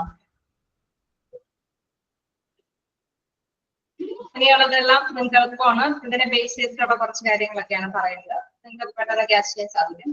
It is wrong to assume that one particular model is the best because what is the best is depend on what is the know about human behavior in a particular environment. അതായത് നമുക്കറിയാം അല്ലെ, സത്യത്തിൽ ഇത് ഏത് മോഡലാണ് best എന്ന് നമുക്ക് ആർക്കും നന്നായിട്ട് പ്രവചിക്കാനായിട്ട് സാധിക്കില്ല അല്ലെ. So wrong assume that one particular model is the best. ഏത് മോഡലാണ് ബെസ്റ്റ് എന്ന് പറയാനായിട്ട് സാധിക്കില്ല. Because what is the best is depend on what is known about the human behavior in a particular environment. അതായത് ആ ഒരു എൻവയോൺമെന്റില് ഹ്യൂമന്റെ ആ ഒരു പെരുമാറ്റം അല്ലെ, അത് നമുക്കറിയാം ഏതൊരു സ്ഥാപനമാണോ ആ സ്ഥാപനത്തിലെ ഹ്യൂമന്റെ ബിഹേവിയറിനെ ആശ്രയിച്ചായിരിക്കും അല്ലെ. നമ്മളെ വ്യത്യസ്ത സംരംഭങ്ങളെ കണ്ടു. ഓരോ ബിസിനസ് സ്ഥാപനത്തിനും അതിൻ്റെതായിട്ടുള്ള രീതിയിൽ ഒന്നും എന്താണ് നല്ലതല്ല എന്ന് പറയാൻ പറ്റില്ല അല്ലെ. ചില നമുക്കറിയാം ഡിഫൻസ് ടീമിൽ നമുക്ക് കമാൻഡ് ആൻഡ് ഓർഡർ തന്നെ കൊടുക്കേണ്ടതായിട്ട് വരും ഇല്ലേ. അപ്പൊ മറ്റു സ്ഥലങ്ങളിലും മറ്റു രീതികളും അപ്ലൈ ചെയ്യുന്നുണ്ട് ഇവരല്ലേ. അപ്പൊ ഒന്നും നല്ലതല്ല എന്നൊന്നും ഒരിക്കലും പറയാൻ പറ്റില്ല. എല്ലാം തന്നെ അതിൻ്റെതായ മോഡലുകൾ അതിൻ്റെതായ രീതിയിൽ നല്ലതാണെന്ന് തന്നെ അംഗീകരിക്കേണ്ടതായിട്ട് വരുന്നുണ്ട്. The primary challenges for management is to identify the model it is actually using and then assess its current effectiveness. അപ്പൊ നമുക്കറിയാം ഇതിന്റെ ഒരു പ്രധാനപ്പെട്ട വെല്ലുവിളി എന്ന് പറയുന്നത് നമുക്ക് ഐഡന്റിഫൈ ചെയ്യണം ഏത് മോഡലാണ് അല്ലെ. നമ്മൾ ഉദ്ദേശിക്കുന്ന രീതിയിലുള്ള കാര്യങ്ങൾക്ക് നമ്മളൊരു ഓർഗനൈസേഷൻ സ്ഥാപിക്കുകയാണെങ്കിൽ നമ്മുടെ ഓർഗനൈസേഷൻ എന്നുള്ള ഒരു രീതിയിൽ ഏത് മോഡലാണ് അപ്ലൈ ചെയ്യാൻ പറ്റുന്നത് അത് ഐഡന്റിഫൈ ചെയ്യും. അതാണ് നമ്മുടെ ആദ്യത്തെ വെല്ലുവിളി. ഓക്കെ, ഈ പറഞ്ഞ മോഡലുകളെല്ലാം തന്നെ പലതും നല്ലത് തന്നെയാണ്. പക്ഷെ അതില് നമ്മൾ ഉദ്ദേശിക്കുന്ന ബിസിനസ്സിന് ഏതാണ് നല്ല മോഡൽ എന്ന് നമ്മൾ തെരഞ്ഞെടുക്കും, ഐഡന്റിഫൈ ചെയ്യും. അതാണ് ഫസ്റ്റ് ചലഞ്ച് എന്ന് പറയുന്നത്. നെക്സ്റ്റ് എന്ന് പറയുന്നത് എന്താണ്? Assess it current effectiveness. അതിന്റെ കറക്റ്റ് ആയിട്ടുള്ള ഫലപ്രാപ്തി എന്താന്നുള്ളത് നമ്മൾ വിലയിരുത്തണം അല്ലെ. നമ്മളിപ്പോ ഒരു മോഡൽ തെരഞ്ഞെടുത്ത് അത് അപ്ലൈ ചെയ്യുമ്പോൾ അതിന്റെ ഫലപ്രാപ്തി ലഭ്യമാകുമോ എന്ന് വിലയിരുത്തുക എന്നുള്ളത് പ്രധാനപ്പെട്ട ചലഞ്ച് തന്നെയാണ്. അപ്പൊ ഇതും ഒരു പ്രധാനപ്പെട്ട പോയിന്റ് ആണ്. Primary challenges of management. ഇപ്പൊ ഏതൊരു സ്ഥാപനം തുടങ്ങിയാണെങ്കിലും അതിന്റെ മാനേജ്മെന്റിന്റെ പ്രധാനപ്പെട്ട ഒരു വെല്ലുവിളി എന്ന് പറയുന്നത് നമ്മളിതിൽ ഏത് മോഡല് ഐഡന്റിഫൈ ചെയ്യണം, ആ ഐഡന്റിഫൈ ചെയ്ത മോഡല് എങ്ങനെ അഫക്റ്റീവ് ആയിട്ട് അല്ലെ ഫലപ്രാപ്തിയോട് കൂടിയിട്ട് കൈകാര്യം ചെയ്യാനായിട്ട് നമ്മൾ അസസ് ചെയ്യണം, വിലയിരുത്തുക എന്നത്. ഓക്കെ, ക്ലിയർ ആയോ ഈ പാരഗ്രാഫ്? അപ്പൊ ആ പോയിന്റ് നോട്ട് ചെയ്യാം. നെക്സ്റ്റ് എന്ന് പറയുമ്പോൾ അടുത്ത പാരഗ്രാഫ് കണ്ടിന്യൂ ചെയ്യാലോ നമ്മളല്ലേ. ആ ഒരു മോഡൽ കിട്ടിക്കഴിഞ്ഞാൽ നമുക്ക് അതിന്റെ കണ്ടിന്യൂഷൻ നോക്കാം. The selection of a model by manager is determined by number of factors. നമുക്ക് മനസ്സിലായി അല്ലെ. സെലക്ഷൻ എന്ന് പറയുന്നത് ഇപ്പൊ ഏത് മോഡലാണ് സെലക്ട് ചെയ്യുക എന്ന് പറയുന്നത് വ്യത്യസ്ത തരത്തിലുള്ള ഘടകങ്ങൾ അതിനെ ആശ്രയിച്ചിരിക്കും. The privilege, philosophy and vision and goals of a managers affect their organizational behavior model. അതായത് നമുക്ക് അതിൽ പ്രധാനപ്പെട്ട രീതി അല്ലെ നിലവിലെ തത്വങ്ങളുടെ കാഴ്ചപ്പാട് നമ്മളെപ്പോഴും പ്രിവെയിലിംഗ് അത് എന്താണ് ഫിലോസഫി, നമ്മൾ ആ തത്വങ്ങളുടെ കാഴ്ചപ്പാട് മനസ്സിലാക്കണം. അതേമാതിരി തന്നെ vision and goals of managers affect their organisation behaviour. അതേമാതിരി തന്നെ നമ്മൾ അതിനെ കാഴ്ചപ്പാടിലൂടെ തന്നെ വീക്ഷണം ചെയ്യണം. എന്താണോ മാനേജേഴ്സിന്റെ ലക്ഷ്യം? നമ്മളൊരു സ്ഥാപനം തുടങ്ങിയാണെങ്കിൽ തീർച്ചയായിട്ടും നമുക്കൊരു ലക്ഷ്യമുണ്ട് അല്ലെ. അത് എന്താണ് എപ്പോഴും ഒരു വീക്ഷണത്തോട് കൂടിയിട്ട് നമ്മുടെ സാധാരണ രീതിയിലുള്ള അതിൽ നിന്ന് വ്യത്യസ്തമായിട്ട് ഈ തത്വചിന്തകന്മാര് ഉദ്ദേശിക്കുന്ന വീക്ഷണത്തോട് കൂടിയിട്ട് ഈ മോഡല് തിരഞ്ഞെടുക്കാൻ വിജയിക്കുമോ അല്ലെ. നമ്മളിപ്പോ ഓട്ടോക്രാറ്റിക് ആണോ അല്ലെങ്കിൽ കസ്റ്റോഡിയൽ അല്ലെങ്കിൽ സപ്പോർട്ടീവ് മോഡൽ ഈ തത്വചിന്തകന്മാര് പറയുന്ന രീതിയിൽ നമ്മൾ ഈ സ്ഥാപനത്തില് ഉപയോഗിച്ചാൽ അത് വിജയിക്കുമോ എന്നുള്ള ഒരു കാഴ്ചപ്പാടോട് കൂടിയിട്ട് അത് ശ്രദ്ധ കേന്ദ്രീകരിക്കേണ്ടത്. ഈ ഫാക്ടേഴ്സ്, ഈ ഘടകങ്ങള് നമ്മൾ ഒന്ന് വിലയിരുത്തേണ്ടതാണ്. എന്താ പറയുന്നത്? In addition environmental condition in some industries for example may drive firms towards the more colonial models since rapid decision making and flexibility are നേടുന്നത്. ചിലപ്പോൾ നമുക്കറിയാം നമ്മളിപ്പോ ചില സ്ഥാപനങ്ങളൊക്കെ അല്ലെ സ്റ്റാർട്ട് ചെയ്യുമ്പോൾ ചിലതൊക്കെ പുതിയ പുതിയ ഇന്നോവേഷൻ ഒക്കെ ആയിട്ട് വരുമ്പോൾ അത് പെട്ടെന്ന് തന്നെ ചേഞ്ചസ് ചെയ്യണം അല്ലെ. നമ്മളിപ്പോ ഒരു മോഡലൊക്കെ രൂപീകരിച്ച് അതിനൊക്കെ വിലയിരുത്തിയൊക്കെ അപ്ലൈ ചെയ്തു. പക്ഷെ നമുക്കറിയാം പുതിയ സാഹചര്യങ്ങളും ഇന്നോവേറ്റീവ് ആയിട്ട് ഈ കാലഘട്ടത്തിൽ ചിലപ്പോൾ പുതിയൊരു തരംഗം എന്നുള്ള രീതിയിൽ വന്നു കഴിഞ്ഞു കഴിഞ്ഞാൽ ആ ബിസിനസ് തകർന്നു പോകും അല്ലെ. അപ്പൊ ആ ഒരു റാപ്പിഡ് ആയിട്ടുള്ള ചേഞ്ച് പെട്ടെന്ന് തന്നെ ചിലപ്പോ അതിനോട് പൊരുത്തപ്പെട്ട് നമ്മളുടെ ബിസിനസിന്റെ ഒരു രീതിയൊക്കെ മോഡലൊക്കെ മാറ്റേണ്ടതായിട്ട് ഇല്ലേ. ഉണ്ടാവില്ലേ? ഉണ്ടാവും. കാരണം നമുക്കറിയാം ഇന്നോവേറ്റീവ് ആയുള്ള കാലഘട്ടം നമ്മൾ ഒരുപാട് വിലയിരുത്തി പഠിച്ച് അനലൈസ് ചെയ്തൊക്കെയാണ് സ്റ്റാർട്ട് ചെയ്യുന്നത്. പക്ഷെ നമ്മൾ സ്റ്റാർട്ട് ചെയ്ത് കഴിയുമ്പോഴേക്കും പുതിയ പുതിയ ഇന്നോവേറ്റീവ് ആയിട്ടുള്ള കുറെ കാര്യങ്ങളൊക്കെ വന്നു. ഇപ്പൊ ജനങ്ങളെല്ലാം അതിലേക്ക് അല്ലെ ആ ഒരു രീതി ഫോളോ ചെയ്യാനൊക്കെ ആയിട്ട് താല്പര്യമുണ്ടായി. അപ്പൊ നമ്മുടെ ബിസിനസ് ടർണാവും അല്ലെ, നമ്മുടെ ഡൗൺ ആയിട്ട് പോകും. അങ്ങനെ വരുമ്പോഴെന്താണ് എന്താണ് പെട്ടെന്ന് തന്നെ ഒരു റാപ്പിഡ് ചേഞ്ചിന് നമ്മുടെ ഒരു ഓർഗനൈസേഷന്റെ തീരുമാനങ്ങളൊക്കെ മാറ്റി മറിക്കേണ്ടതായിട്ട്. അതാണ് അവിടെ ഉദ്ദേശിക്കുന്നത്.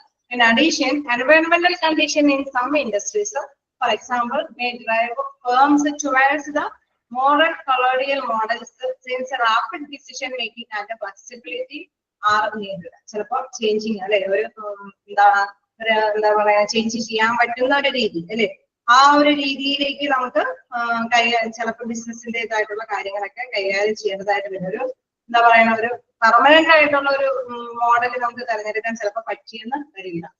എന്താ നോക്കാം, ദിസ് സജസ്റ്റ് അതാണ് ഉദ്ദേശിക്കുന്നത്. This suggest that one model should not be static and changing but adapted across time. Okay, നമ്മളൊരു നിശ്ചിതമായിട്ടും ഒരു വൺ മോഡൽ നമ്മൾ കറക്റ്റ് ആയിട്ട് നമുക്ക് സജസ്റ്റ് ചെയ്യാനായിട്ട് പറ്റണമെന്നില്ല. ബട്ട് അഡാപ്റ്റ് അക്രോസ് ടൈം, നമ്മുടെ കാലങ്ങൾക്ക് അനുസരിച്ചിട്ട് മാറ്റങ്ങൾ ചിലപ്പോൾ വരുത്തേണ്ടതായിട്ട് വരുമെന്ന്. ക്ലിയർ ആയോ? ജസ്റ്റ് വായിച്ചു നോക്കാം.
കണ്ടിന്യൂ ചെയ്തോട്ടെ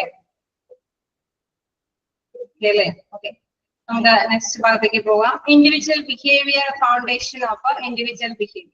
അതായത് നമ്മളിപ്പോ ഒരു സംഘടനകളുടെ കാര്യം അല്ലെ, ഒരു സംരംഭത്തിന്റെ ഒക്കെ കാര്യമാണ് നമ്മൾ ഞാൻ പറഞ്ഞുകൊണ്ടിരിക്കുന്നത്. നമുക്കറിയാം അതിൽ പ്രധാനമായിട്ട് നമ്മൾ പഠിക്കുന്നത് അവിടെയുള്ള എംപ്ലോയീസിന്റെ ബിഹേവിയറെ കുറിച്ചിട്ടാണ് അല്ലെ. അപ്പൊ അതിന്റെ ഒരു അടിത്തറയെ കുറിച്ചിട്ട് വീണ്ടും വരികയാണ്. നമ്മളിപ്പോ സംഘടനയ്ക്കൊക്കെ ഇങ്ങനൊരു ബേസിക് മോഡലൊക്കെ തെരഞ്ഞെടുക്കാം എന്നൊക്കെയുള്ള കാര്യം പറഞ്ഞു. അതായത് സംരംഭമാണെങ്കിലും അങ്ങനെ ഒരു മോഡലൊക്കെ തെരഞ്ഞെടുക്കാം എന്നൊക്കെ പറഞ്ഞു. ഇനി അതിലുള്ള എംപ്ലോയീസിന്റെ ബിഹേവിയർ നമ്മൾ ഉദ്ദേശിക്കുന്ന രീതിയിൽ ഒരു പക്ഷെ ഈ എംപ്ലോയീസിന്റെ അവിടെയുള്ള വർക്കേഴ്സിന്റെ ബിഹേവിയർ ഉണ്ടാവണമെന്നില്ല അല്ലെ. അവരുടെ പെരുമാറ്റത്തിൽ രീതിയുടെ ഒരു അടിത്തറ എന്ന് പറയുന്നത് വ്യത്യസ്തമാണ്. അപ്പൊ അതാണ് അവർ ഹെഡിങ്ങിൽ തന്നെ പറയുന്നത് individual behaviour foundation of individual behaviour. അതിൽ തന്നെ നിശ്ചയിക്കണം അല്ലെ. അവരുടെ ബിഹേവിയർ എന്ന് പറയുന്നത് എപ്പോഴും നമ്മൾ ശ്രദ്ധ കേന്ദ്രീകരിക്കേണ്ട ഒന്നാണ്. Human behaviour A phenomenon or it is most difficult to define in a absolute terms. നമുക്ക് ഒരിക്കലും ഒരു അബ്സൊല്യൂട്ട് ടേംസിൽ അവരുടെ ബിഹേവിയർ ഒന്നും അല്ലെ ഹ്യൂമന്റെ ബിഹേവിയർ നമുക്ക് എന്താണ് ഡിഫൈൻ ചെയ്യാനായിട്ട് നിർവചിക്കാനായിട്ട് സാധിക്കില്ല. It is primarily a combination of responses to external and internal stimuli. അതായത് നമുക്കറിയാം ആ ഒരു സംരംഭത്തിന്റെ ഉള്ളിലുള്ളതോ അല്ലെങ്കിൽ എക്സ്റ്റേണലോ പുറത്തുള്ളതുമായിട്ടുള്ള പല പ്രതികരണങ്ങളിലും അത് ആശ്രയിച്ചിരിക്കും അല്ലെ. അവിടെ വർക്ക് ചെയ്യുന്ന ഓരോ എംപ്ലോയിയും നമുക്കറിയാം നമ്മൾ ഉദ്ദേശിച്ച റിസൾട്ട്. മാനേജേഴ്സ് എപ്പോഴും ശ്രദ്ധിക്കുന്നത് എന്താണ്, അവിടെയുള്ള എംപ്ലോയീസ് നന്നായിട്ട് മാക്സിമം എഫോർട്ടോടുകൂടി വർക്ക് ചെയ്യണം, നമ്മുടെ ബിസിനസ് നന്നായിട്ട് തന്നെ പ്രോഫിറ്റബിൾ ആയിട്ട് പോകണം. അതാണ് മാനേജേഴ്സിന്റെ ആഗ്രഹം അല്ലെ. പക്ഷെ നമ്മൾ ഉദ്ദേശിക്കുന്ന മാതിരി അവിടെയുള്ള എംപ്ലോയീസുകൾ എല്ലാവരും തന്നെ ഒരേപോലെ തന്നെ റെസ്പോൺസ് ചെയ്യണം എന്നില്ല. ചില എക്സ്റ്റേണൽ അതായത് പുറത്തെ അതേമാതിരി തന്നെ ആ ഒരു സംരംഭത്തിന്റെ ഉള്ളിൽ തന്നെയുള്ള ചില ഫാക്ടേഴ്സുകളെല്ലാം അവരെ ആശ്രയിച്ചിരിക്കും. അതാണ് സ്റ്റിമുലി എന്ന് പറയുന്നത് അല്ലെ. രണ്ടും കോമ്പിനേറ്റബിൾ ആണ്, രണ്ടും കൂടി ആശ്രയിച്ചിരിക്കും എന്നുള്ളതാണ്. ഇത് വളരെ ഇമ്പോർട്ടന്റ് ആണ്. ചിലപ്പോഴൊക്കെ ജസ്റ്റ് എക്സ്റ്റേണലും ഇന്റേണലും ഫാക്ടേഴ്സ് ഉണ്ടെന്നുള്ളത് മനസ്സിലാക്കി വെക്കുക. It is primarily A combination of എന്താണ് പ്രൈമർലി കോമ്പിനേഷൻ എന്ന് പറയുന്നത് ബിഹേവിയർ അല്ലെ. അവരുടെ പെരുമാറ്റത്തില് രണ്ട് കോമ്പിനേഷൻസും ഉൾപ്പെടുന്നുണ്ട്, ഇന്റേണൽ ആയിട്ടും എക്സ്റ്റേണൽ ആയിട്ടുള്ള ഘടകങ്ങൾ factors. Okay, these responses would reflect the psychological structure of the person and may be a result of a mixture of a biological and psychological processes. Interprets them, responds to them in a suitable manner and learn from the result of these responses. അതായത് നമ്മളിങ്ങനെ അല്ലെ നമ്മൾ ബിഹേവിയറെ കുറിച്ച് പഠിക്കുമ്പോൾ ഒരു എന്താ പറയാ മനഃശാസ്ത്രപരമായിട്ട് തന്നെ നമ്മൾ പല കാര്യങ്ങളൊക്കെ ചിന്തിച്ചു പോകാറുണ്ട് അല്ലെ. അപ്പൊ ഇത് തന്നെയാണ് നമ്മൾ ഉദ്ദേശിക്കുന്നത്. മനഃശാസ്ത്രപരമായിട്ട് ഒരാളുടെ ബിഹേവിയർ നമുക്ക് അത്രയും കൂടെ പ്രഡിക്ട് ചെയ്യാനായിട്ട് പറ്റില്ല അല്ലെ. പറ്റുമോ? ഇന്ന് അവരുടെ പ്രവർത്തനം നന്നായാൽ ചിലപ്പോൾ നാളത്തെ ദിവസം അവർ നന്നായിട്ട് തന്നെ വർക്ക് ചെയ്യണമെന്നില്ല. ഉണ്ടാവുമോ? എല്ലാ ദിവസവും പ്രഡിക്ട് ചെയ്യാൻ പറ്റും? ഓക്കെ, ഒരു വ്യക്തിയെ കുറിച്ചിട്ട് നമുക്ക് ഏകദേശം ഒരു ധാരണയുണ്ട്. ഒരു വ്യക്തി നല്ലതാണ്, ഓക്കെയാണ്, അത് നല്ല ഏബിൾ ആണ്, കഴിവുണ്ട്, നോളജ് ഉണ്ട്. പക്ഷെ ചില ദിവസങ്ങളിലെങ്കിലും അവർക്ക് എന്തെങ്കിലും അല്ലെ എന്താണ് അവരുടെ ഫാമിലി മാറ്റേഴ്സ് ആവാം.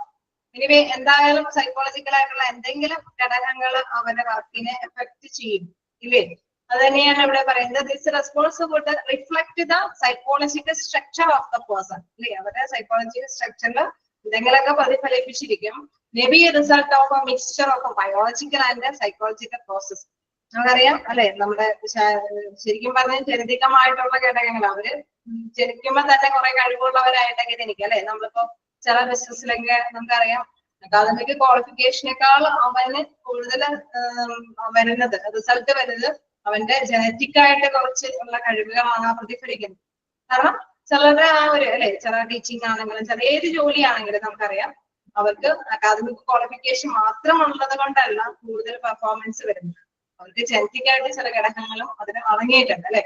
അപ്പൊ mixture of biological and psychological process interprets them, responds to them in a suitable manner and learn from the result of these responses. അപ്പൊ തീർച്ചയായിട്ടും നമ്മൾ അത് കറക്റ്റ് ആയിട്ട് അല്ലെ, നമ്മള് മാനേജേഴ്സ് ഒക്കെ ആണെങ്കിൽ തീർച്ചയായിട്ടും അതിനെ നന്നായിട്ട് തന്നെ സൂട്ടബിൾ മാനറിൽ തന്നെ പഠിച്ചെടുക്കും അല്ലെ. അവരുടെ ആ ഒരു റിഫ്ലക്ട് എന്താണ്, അവര് നന്നായിട്ട് റെസ്പോൺസിബിൾ ആവുന്നത്, ചില പ്രവർത്തനങ്ങളൊക്കെ ഏൽപ്പിക്കുമ്പോൾ നന്നായിട്ട് കാര്യക്ഷമമായിട്ട് പ്രവർത്തിക്കുന്നുണ്ട്, ചില കാര്യങ്ങൾ ചെയ്യാനായിട്ട് അവർക്ക് പറ്റാതെ വരുന്നുണ്ട്. അത് ചിലപ്പോ ജനറ്റിക് ആയിട്ടുള്ള കുറെ കാര്യങ്ങൾ കൂടി അല്ലെങ്കിൽ സൈക്കോളജിക്കൽ ആയിട്ടുള്ള ചില കാര്യങ്ങൾ ഘടകങ്ങൾ കൂടി അടങ്ങിയിട്ടാണ് അങ്ങനെ വരുന്നത് എന്നുള്ള ആ ഒരു ലേണിംഗ്, ആ ഒരു പഠനം എന്താണ് മാനേജേഴ്സിന് കിട്ടിയിരിക്കുന്നത്. എങ്കിൽ മാത്രമാണ് അവിടെ ഓരോ എംപ്ലോയീസിനും അവർക്ക് തിരിച്ചറിയാനായിട്ട് സാധിക്കുള്ളൂ. ഞാൻ പറയുന്നത് നിങ്ങൾക്ക് ക്യാച്ച് ചെയ്യാൻ പറ്റുന്നുണ്ടോ? അപ്പൊ ആ ഒരു വീക്ഷണത്തിൽ കൂടെ ആയിരിക്കണം അവരെ കൈകാര്യം ചെയ്ത് പോകേണ്ടത്. ഇനി നമുക്ക് നെക്സ്റ്റ് പാരഗ്രാഫിലേക്ക് പോകാം. ഒന്ന് രണ്ട് പാരഗ്രാഫ് എടുത്താൽ കുഴപ്പമില്ലല്ലോ, ഓക്കെ അല്ലേ? നെക്സ്റ്റ് നോക്കാം. Psychology Kurt Lewin has conducted considerable research into human behavior and its processes. അതായത് അദ്ദേഹം എന്താണ് ഒരുപാട് ഈ പറഞ്ഞ ബന്ധപ്പെട്ട വിഷയങ്ങളിൽ കുറച്ച് റിസർച്ചും കാര്യങ്ങളൊക്കെ നടത്തിയിട്ടുണ്ട്. Kurt Lewin എന്ന് പറഞ്ഞ മനഃശാസ്ത്രജ്ഞൻ കുറച്ച് കൂടുതൽ വിശകലനം ഈ പറഞ്ഞ ഹ്യൂമന്റെ ബിഹേവിയറെ കുറിച്ചിട്ടും അതിന്റെ കാരണങ്ങളെ കുറിച്ചിട്ടൊക്കെ വിശകലനം ചെയ്തിട്ടുണ്ട്, നടത്തിയിട്ടുണ്ട്. He believes that people are influenced by a number of diverse factors, both the genetic and the environment, and the influence of these factors determines the pattern of behavior. അതായത് നേരത്തെ പറഞ്ഞ ഈ പറഞ്ഞ ഘടകങ്ങളെ കുറിച്ചിട്ട് ഇദ്ദേഹമാണ് കൂടുതൽ ലേൺ ചെയ്തിട്ട് അല്ലെ, എന്താ പറയാ, അദ്ദേഹം റിസർച്ച് ഒക്കെ നടത്തിയിട്ട് ഗവേഷണമൊക്കെ നടത്തിയിട്ട് ഈ പറയുന്നത് ഈ ഒരു പീപ്പിൾസിനെ സംബന്ധിച്ച് പല കാര്യങ്ങളും പ്രചോദനപ്പെടുത്തുന്നുണ്ട്. അവരുടെ ബിഹേവിയർ, അവരുടെ പെരുമാറ്റ രീതിയിൽ അതിന് വ്യത്യസ്തമായിട്ടുള്ള ഡൈവേഴ്സിറ്റി ഫാക്ടേഴ്സ് എന്ന് പറയുന്നത് വ്യത്യസ്ത തരത്തിലുള്ള ഫാക്ടേഴ്സ്, ഘടകങ്ങൾ ഇന്റേണൽ ആണെങ്കിലും എക്സ്റ്റേണൽ ആണെങ്കിലും വ്യത്യസ്ത ഘടകങ്ങളുണ്ട് അല്ലെ. നമുക്ക് എക്സ്റ്റേണൽ ഘടകങ്ങൾ നോക്കിക്കഴിഞ്ഞാൽ ചിലപ്പോൾ നമുക്കറിയാം ചില സ്റ്റാറ്റസ് കീപ്പ് ചെയ്യാൻ വേണ്ടിയിട്ട് ചില കാര്യങ്ങൾ ചിലർ ചെയ്യും അല്ലെ. ചിലപ്പോൾ ഫാമിലി ആവശ്യങ്ങൾക്ക് വേണ്ടിയിട്ട് ചില കാര്യങ്ങൾ ചെയ്തിരുന്നു വരും. അപ്പൊ അവരുടെ ഇതിലുള്ള പല ഘടകങ്ങളും എക്സ്റ്റേണൽ ഘടകങ്ങൾ വരുന്നു. അതേമാതിരി തന്നെ നമുക്കറിയാം ഇന്റേണൽ ആയിട്ട് നോക്കുമ്പോൾ നമുക്കറിയാം എന്താണ്, ചിലപ്പോ എന്താണ് അവർക്ക് ഒരു പേടി കൊണ്ട് അല്ലെ, നായക ചെയ്യാൻ പറ്റുന്നതായിരിക്കാം, പക്ഷെ അവരെ ഒരു പേടി കൊണ്ട് അവർ ഉദ്ദേശിച്ചിരുന്ന കാര്യം ചെയ്യാൻ പറ്റാത്ത അവസ്ഥകളുണ്ട്. അപ്പൊ അത് കൂടുതൽ ഫോഴ്സ് ചെയ്യുന്നത് കൊണ്ടായിരുന്നു അല്ലെ, കൂടുതൽ സ്ട്രെസ് ഒക്കെ കൊടുക്കുന്നത് കൊണ്ടായിരുന്നു. അപ്പൊ ഇന്റേണൽ ആയിട്ട് കുറെ ഘടകങ്ങൾ ഇവരുടെ ബിഹേവിയർ, ഇവരുടെ ആ ഒരു പ്രവർത്തനത്തിലൊക്കെ കാണുന്നുണ്ട്. ഇവർ ജോലി ചെയ്യുമ്പോഴുള്ള ബിഹേവിയർ ആണല്ലോ എപ്പോഴും നമ്മൾ ശ്രദ്ധിക്കുന്നത്. അപ്പൊ ആ ബിഹേവിയറിൽ പെരുമാറ്റ രീതിയിൽ പല ഘടകങ്ങളും ഇൻഫ്ലുവൻസ് ചെയ്യുന്നുണ്ട്, പ്രചോദിപ്പിക്കുന്നുണ്ട് എന്നുള്ളതാണ്. ബോത്ത് ജനറ്റിക് ആൻഡ് എൻവയറമെന്റ്, അതായത് ജനതികമായിട്ടുള്ള ഘടകങ്ങളായിരിക്കാം അല്ലെങ്കിൽ എൻവയറമെന്റൽ ആയിട്ടുള്ള പല ഘടകങ്ങളായിരിക്കും. And the influence of these factors determines the pattern of behaviour. അപ്പൊ അതാണ് ശരിക്കും പറഞ്ഞു കഴിഞ്ഞാൽ എന്താണ് ഇവരുടെ അല്ലെ, ഇവരുടെ ബിഹേവിയറിന്റെ ഒരു പാറ്റേൺ എന്ന് പറഞ്ഞ ഒരു രീതി നമുക്ക് കണ്ടെത്താനായിട്ട് സാധിക്കുന്നത്. എന്താ പറയുന്നത്, any time people buy something, for example a car, both the buyer and the seller even sign a contract the specific the terms of the sale agreement. അതായത് ഇവിടെ ഒരു എക്സാമ്പിൾ സഹിതമാണ് പറയുന്നത്.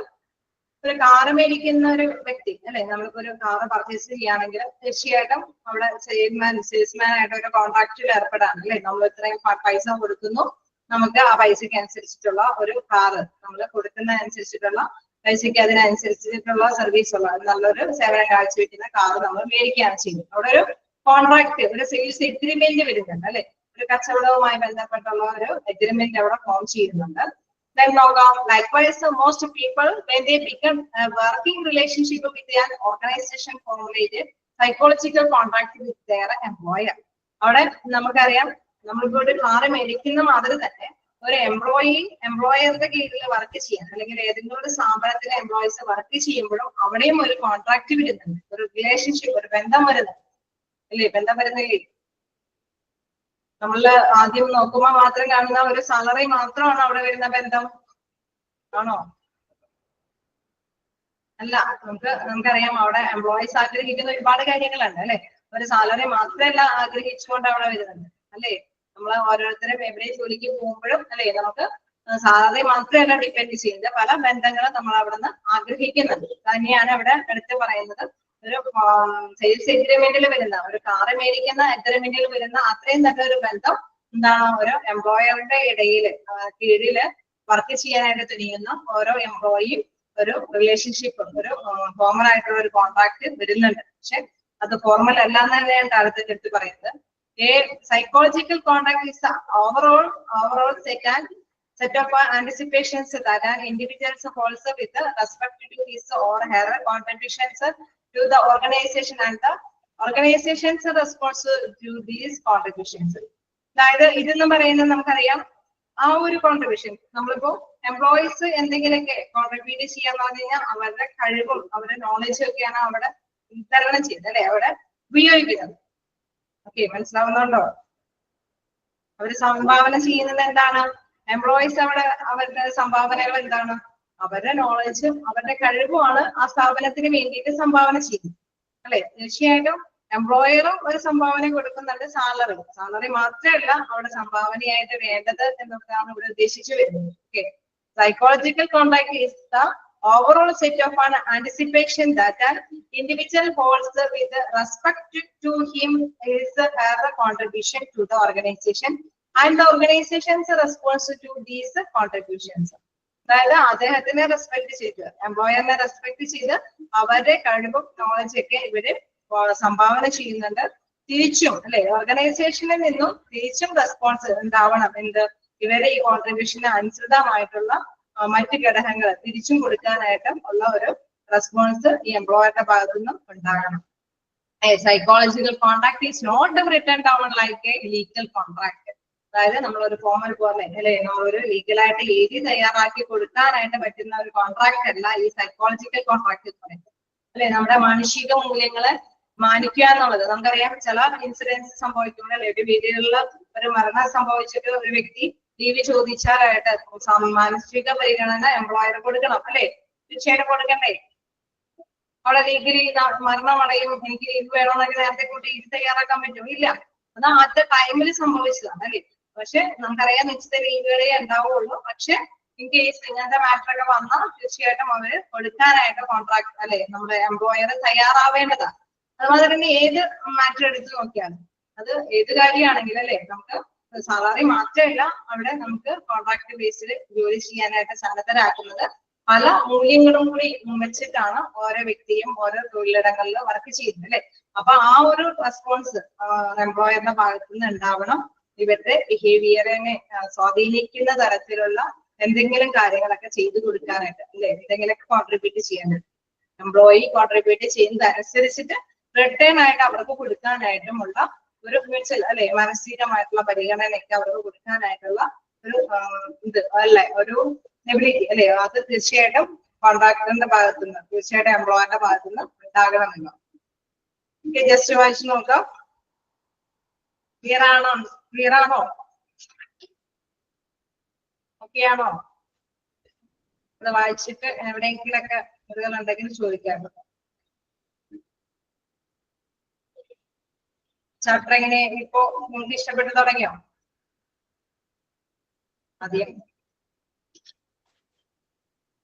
ആദ്യം തന്നെ തുടക്കത്തിൽ ഒരു ഇച്ചിരി ബുദ്ധിമുട്ടായിരുന്നു അല്ലെ. അത് ഇംഗ്ലീഷിലും കൂടെ ഇഷ്ടപ്പെട്ടു തുടങ്ങും. നമുക്ക് നെക്സ്റ്റ് അങ്ങോട്ട് നോക്കാനുള്ളത് അധികം ബോറടിക്കുന്ന കാര്യങ്ങളൊന്നല്ല, ഈസി ആയിട്ട് മനസ്സിലാവുന്നത്. ആക്ച്വലി ഈ ഒരു സൈക്കോളജിക്കൽ കാര്യങ്ങളെ കുറിച്ച് മാത്രമാണ് ഈ ചാപ്റ്ററിൽ ഉടനീളം പറയാനുള്ളൂ. പേഴ്സണാലിറ്റിയും ആറ്റിറ്റ്യൂഡും മോട്ടിവേഷനും ലേണിങ്ങും തന്നെ പെർസെപ്ഷനെ കുറിച്ചിട്ടൊക്കെയാണ്. അതോടുകൂടി ഈ ചാപ്റ്റർ കഴിയും. അപ്പൊ ആക്ച്വലി നിങ്ങൾക്ക് എന്താ പറയുക ഇൻട്രസ്റ്റബിൾ ആയിട്ടുള്ള ഒരു ചാപ്റ്റർ ആയിട്ട് ഓക്കെ വായിച്ചു നോക്കാം. ഇന്ന് എടുത്തോളം വരെ വായിച്ചിട്ട് എന്തെങ്കിലും ഡൗട്ടുകൾ ഉണ്ടെങ്കിൽ ചോദിക്കുക.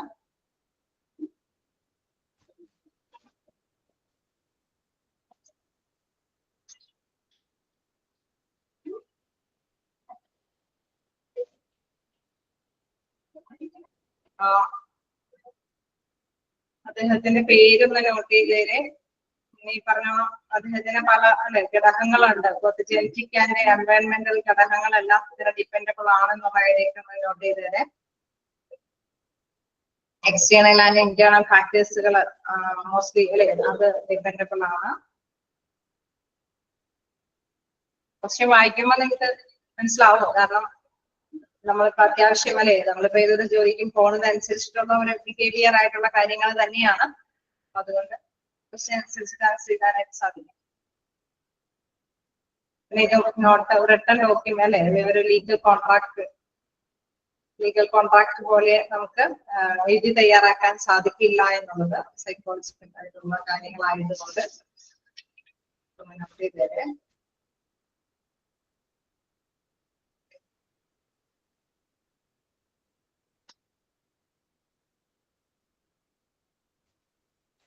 അതുപോലെ നോട്ട് ചെയ്യാൻ പറഞ്ഞതൊക്കെയാണോ ചോദിച്ചത്?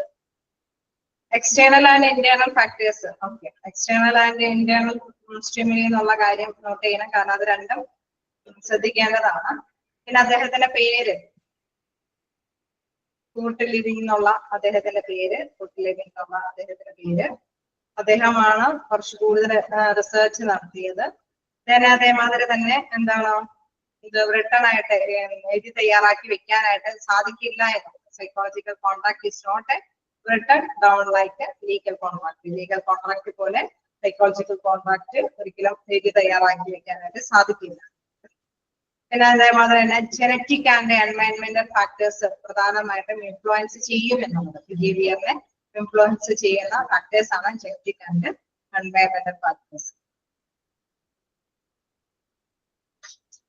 ക്ലിയർ ആണോ? നമുക്ക് നെക്സ്റ്റ് ക്ലാസ്സിൽ കാണാം. Thank you. Thank you, ma'am. Thank you, ma'am.